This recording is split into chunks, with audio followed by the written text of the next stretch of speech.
उठा उठा श्री साईनाथ गुरु चरण कमल दावा।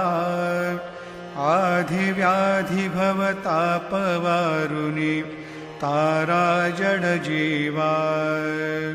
भक्त मनी सद्भाव धरोनी जे तुम्हानुसरले।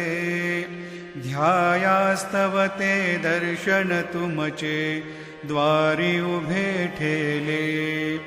ध्यानस्था तुम्हास पाहुनी मन मुचे धाले। परित्वद वचनामृत प्राशायाते आतुर झाले। उघडोनी नेत्र कमला दीनबंधु रमाकांता। पाहि बा कृपा दृष्टि बा